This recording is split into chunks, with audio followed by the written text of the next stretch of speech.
Lead paint has recently made headlines in Milwaukee. Most notably, 3 Milwaukee public schools have closed because of lead paint concerns, and hundreds of children throughout the city have undergone lead testing. No amount of lead in the body is safe.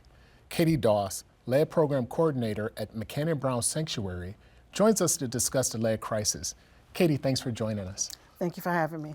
So, this is a serious topic. Yes, it is. Why is lead such a problem in MPS right now? Well, unfortunately, right now, because of the lead, the buildings, most of the buildings was built before 1978.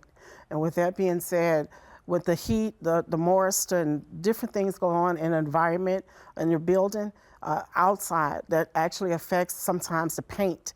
And the paint underneath before 1978 had lead-based paint in it. So if a building was built before 1978, a lot of times you may have a problem with the lead that's in it from the dust, and if it's not properly taken care of. And that means that you have to thoroughly see and check for chip and dust, and as well as chipping of the paint. So typically, how does a school clean up the lead paint? Do they paint over it? How do you clean it up? Well, you have to have lead abatement experts to go in to actually remove the lead that's in the paint. That lead paint chips, the dust, all of that is very toxic. So it's very important that it's done properly. If it's not, then you can actually track some of it with the shoes that's on the bottom of your feet, and you can track that inside of your own home. You can take that home with you. You can actually track it, and then with the dust on your clothes. So it's very important that it's done professionally. And with that being said, that they have to make sure that they dispose of it properly as well. So the best thing for the Milwaukee Public Schools to do is to close the school, to get rid of all the lead before they reopen it, so the children will not be affected by the lead paint. Now, we know lead can cause all kinds of health concerns. Yes. It affects the brain, it can affect the kidneys in a child. How widespread is this issue? How do we address it? Well, the only way to address it right now, with that being said, with all of these schools that's discovered lead, is to get your child tested. Is to get your child tested to make sure that your child have not been exposed to that lead. And when you get tested, it's very important to test your child every year, because the thing is that every person is determined different how that blood cell go. So that may actually detect within 3 months. Some, it may take 6 months. Some of it disposed to their lead can take even longer. So it's very important to get yourself tested. And then once you find out if you do have it, or just to make sure that you don't, and to make sure that you use the proper nutrition in your body daily. Because when you dispose of it through the water, and that's another issue, that you have to make sure that you have clean water that you're drinking, because if that water can also be contaminated with lead. Now, it's interesting that you mentioned the water, because we know MPS is not where the only place lead could be, a kid could be exposed to lead. They're exposed to it in their communities, in their homes, and places like that. When we talk about lead and all the ways you could get it, can you talk about that a little bit? Sure. Lead is, right now in Milwaukee, we have 65,000 lead laterals that needs to be replaced. And so all those lead laterals are replaced, you have something of being exposed to some of the lead through the water as well. You can get exposed to the lead, as we spoke earlier, with the lead in the paint that comes from the dust or the chipping, and as well as lead that's in the soil. Before fuel injection cars, you had the exhaust system. In order for it to get to the carburetor, they needed lead and gasoline. And with that fuel injection now, most of the cars are all fuel injection. But unfortunately, the soil have absorbed some of that lead from the exhaust system.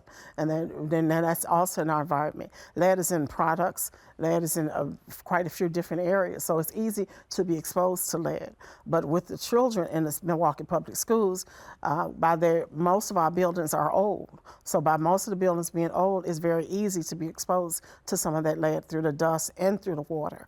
So it's very important and that the lead laterals, the 65,000 lead laterals, be replaced. But until they're replaced, it's very important that you have a filter on your faucet. And the only filter that gets out lead is the NSF 53 filter. So it doesn't matter if you get a filtration system or opposed if you just get just a filter just for the water, whether if it's the complete system for the same building or if it's just for the water. But if it's just for the water for the lead, then it goes to show you that you need the NSF 53 filter. And if you're getting it from your home, you can use the pitcher or you can use the one that goes on your faucet. And if you use the one that goes on your faucet, again, that NSF 53 filter. At McCanon Brown Sanctuary, we actually give out the Elite filter. That is one that's equipped with the NSF 42, NSF 53, and NSF 41. And that gets out, and NSF 42, that gets out the chlorine from the smell and the taste in the water, but the NSF 53 is the only one that gets out lead. And the 41 is basically for medicine that disposes of, and that it gets into your water, and that is also the purpose of having the Elite filter. Now, you mentioned testing and how you get tested and stuff. What does testing consist of? What do you have to do? Well, first the child comes in and get tested, and they are testing with the catheter joint. That's a little poke in a finger, and then that is actually into a machine, and those results come back right away. If it's above 3.5, then they ask the parent if you want to get a venous drawing. If they say yes, we're able to do a venous drawing, which comes from the vein. The phlebotomists actually do that testing, and that goes into the lab. That goes to the lab. They come and pick up our lab work at 2:30. Then that comes back within 2 business days. By we doing testing on Saturdays, you'll get those results by Tuesday, no later than Wednesday. And then that is actually given back to your primary doctor as well as you. And if it's higher, depending on the results of it, will determine what needs to be done. Because it can get as high as, I've seen a child as high as 67. And that child had to actually be hospitalized. So, and like I say, you can't look at a person and tell that person has lead in their blood. The only way that you can determine if that person have it is to get tested. And right now, since it's been actually in the schools, it's very important that all Milwaukee public school children get tested. Okay, well, thank you. That's news we need to live by. Thank you. Appreciate it.